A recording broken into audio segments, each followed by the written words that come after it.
বলছো আমি দেশ ছেড়ে চলে যাই?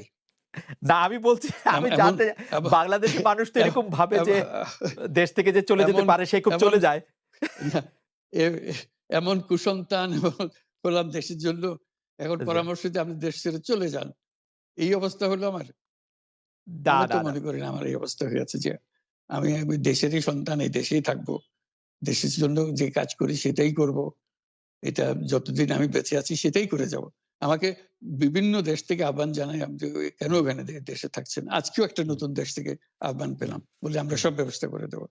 এটা আরেকটা নতুন দেশ যোগ হলো আজকে। হুম।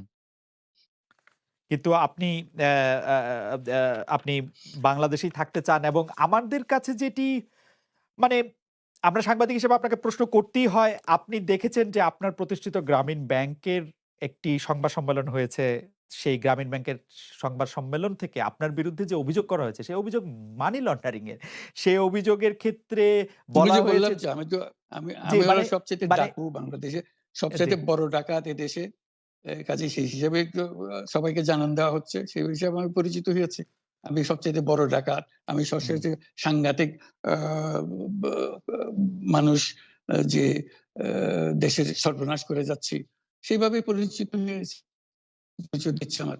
আপনি অ্যা আমাদের একটু বলবেন যে আপনি বাংলাদেশের জন্য বা আপনার আ পরবর্তী লক্ষ্যগুলি কি সারা পৃথিবীর জন্য? আপনি তো শুধু বাংলাদেশ নিয়ে ভাবেন না যে আপনি আসলে কি করতে চান বা কেমন দুনিয়া চান বা কেমন বাংলাদেশ চান সেটা আপনার কি লক্ষ্য এই মুহূর্তে? ওই যে বললাম যে এটাই হলো আমাদের স্বপ্নের বীজতলা। যে আমাদের হুম, স্বপ্নগুলো একটা আসে, একটা নতুন আইডিয়া আসে।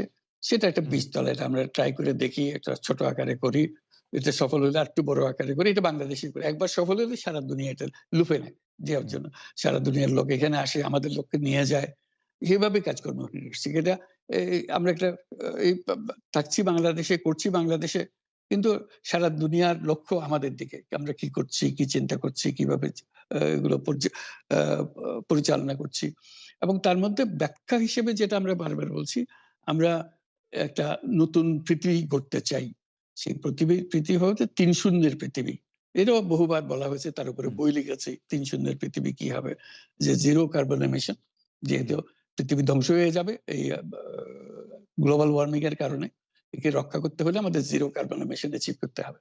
কাজে এটা এমন বিশ্ব আমাদের গড়তে হবে যেটা জিরো কার্বন এমিশন এর বিশ্ব হবে। Zero wealth concentration. আমরা উন্নয়ন বলছি যে উন্নয়নের সফলতা গুটিকত মানুষের কাছে যায়। এটা শুধু বাংলাদেশে না, সারা পৃথিবীরই অবস্থা। যে টাকার সমস্ত টাকা গুটি হতেক মানুষের কাছে চলে যায়। দুনিয়ার যত সম্পদ আছে এই মুহূর্তে তার 90% যে সম্পদ এটা হয়তো ৫% লোকের কাছে। কাজে 90% ৫% লোকের কাছে রয়ে গেল। এবং আগামী দিনে এটার পরিবর্তন অন্যভাবে। হুম, 90% এর জায়গায় এটা 95% হয়ে যাবে। ওই 5% এর জায়গায় এটা 3% হয়ে যাবে। অর্থাৎ লোকের সংখ্যা কমে যাবে, হুম। সম্পদের পরিমাণ তাদের কাছে অনেক বেড়ে যাবে। এটি হলো বর্তমান অর্থনীতির কাঠামো। আমরা বলছি যে এই কাঠামো যতদিন থাকবে এই পৃথিবী টিকতে পারবে না। আরেকটা হলো জিরো আনএমপ্লয়মেন্ট। বিশেষ করে আমরা যেটা জোর দিয়ে বলি সেটা হলো যে এই যে আর্টিফিশিয়াল ইন্টেলিজেন্স এটা পৃথিবীকে ধ্বংস করে দেবে। কাজেই তার আগে আমাদের